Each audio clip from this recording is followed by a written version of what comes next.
ఇందాక ఎంఆర్ఓ గారు తీసాం కదా, ఇందాక ఎంఆర్ఓ గారు తీసాం కదా. ఓకేనా?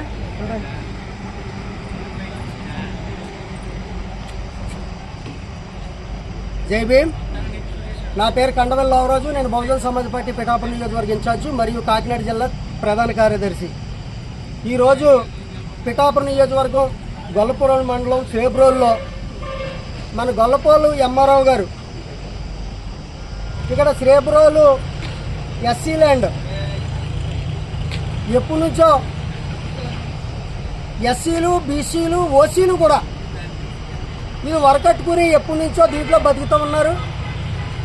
ఎప్పటి నుంచో ఉన్న ప్రభుత్వాలు ఏ ప్రభుత్వం వచ్చినా సరే కానీ వీళ్ళని చూడనట్టుగా వీళ్ళకి ఏదో న్యాయం చేయాలనే ఒక ఆలోచనతో వెళ్ళిపోయారు. అధికారులు కూడా ఏదో న్యాయం చేయాలనే ఒక ఆలోచనతో కూడా వాళ్ళు చాలా పనిచేసి ఉన్నారు.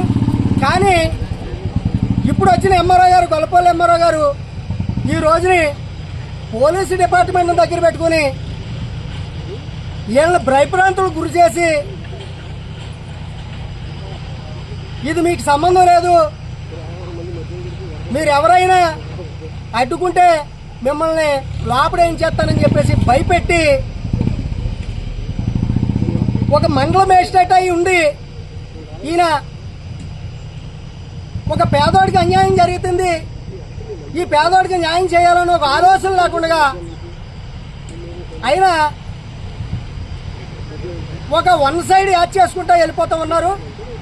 అందుని కాబట్టి ఈ పిఠాపురం నియోజకవర్గ ఎమ్మెల్యే గారు, డిప్యూటీ సీఎం గారికి నేను బహుజన సమాజ్ పార్టీ తరపు నుంచి నేను తెలియజేసుకుంటున్నాను.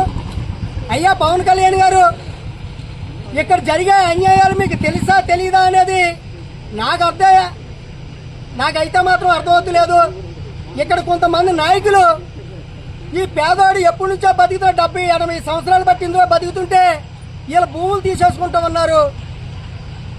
ఒకవేళ నిజంగా గవర్నమెంట్కి ఇది అవసరం అన్నదప్పుడు అందులో బతికే వాళ్ళకి ఏదో న్యాయం చేసి ఆ భూములు తీసుకోవాలి. కానీ వాళ్ళకి అన్యాయం చేసి వాళ్ళ పొట్ట మీద కొట్టేసి మాకు డిప్యూటీ సీఎం గారు ఎలాగ చెప్పారు, మా కలెక్టర్ గారు ఎలా చెప్పారు, మాకు ఆర్డీఓ గారు ఎలా చెప్పారు, మా జేసీ గారు ఎలా చెప్పారు అని ఒక తప్పుడు నివేదికలు మాతో చెప్పి మా ప్రజల్ని బలిపూసలు చేసి వీళ్ళు గతికెక్కుదామని చూస్తా ఉన్నారు. అయ్యా పవన్ కళ్యాణ్ గారు, ఇది ఇప్పుడు దాకా మీ దృష్టికి వచ్చిందో లేదో మాకు తెలియదు. కానీ ఈ పిఠాపురం నియోజకవర్గంలో అధికారులు అయితే మాత్రం చాలా తీవ్రంగా పేద ప్రజలను ఇబ్బంది పెడతా ఉన్నారు. దీని మీద దృష్టి పెట్టి వీళ్ళ పిల్లలతో నట్టానామా పిల్లలతో ఉన్నారు. వీళ్ళు 70-80 సంవత్సరాలు బట్టి దీంట్లోనే బతుకుతూ ఉన్నారు. ఆ మొక్క మోడీ వేసుకుని బతుకుతున్నారు. అదిగో మీకు ఇందులో సంబంధం లేదంటున్నారు. ఇది ఎప్పటి నుంచే 70-80 సంవత్సరాలు బట్టి పన్నులు కట్టించుకున్నా ఉన్నారు. వీళ్ళకి పట్టాలు కూడా ఉన్నాయి. ఈ పనికి రావని చెప్పేసి అంటూ ఉన్నారు. ఇన్ని సంవత్సరాలు 70-80 సంవత్సరాలు బట్టి భూమిని కాపాడి ఇవాళ మేము పట్టుపోతాం మాకు ఇచ్చాయంటే ఏ రకంగా ఇది మంచి చెడ్డ అనేది ఆలోచించవలసిన బాధ్యత మీ పైన ఉంది. కాబట్టి ఈ పిఠాపురం నియోజకవర్గంలో మిమ్మల్ని తప్పుదారి పట్టించి మీకు చెడ్డ పేరు తెప్పించే ఒక ప్రక్రియ మాత్రం ఈ రెవెన్యూ డిపార్ట్మెంట్ చేస్తా ఉన్నది. కేవలం ఎంఆర్ఓ గారు అయితే మాత్రం దీని మీద చాలా సులకానందంగా ఆయన పొందుతా ఉన్నాడు.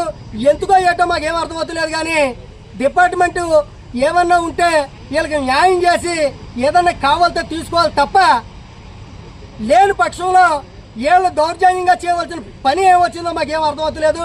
డిప్యూటీ సీఎం గారు, కలెక్టర్ గారు దీని మీద దృష్టి పెట్టి రేపు వీళ్ళకి న్యాయం చేసి వాళ్ళకి తగు న్యాయం చేసి మీకు ఏది కావాలితే తీసుకోవాలని చెప్పేసి నేను ఈ మీడియా మిత్రుల ద్వారా తెలియజేసుకుంటున్నాను.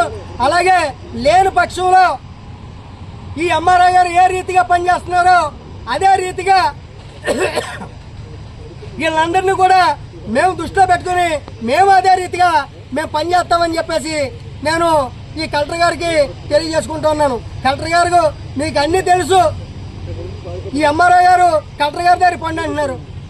అదే ఎంఆర్ఓ గారు కలెక్టర్ గారితో చెప్పి ఇలాగ అక్కడ పేద పేదలు ఇంతమంది బతుకుతున్నారండి, వాళ్ళకి అన్యాయం జరుగుతుందండి, మనం ఏం చేయాలనేది కూడా ఆయన చెప్తూ లేదు.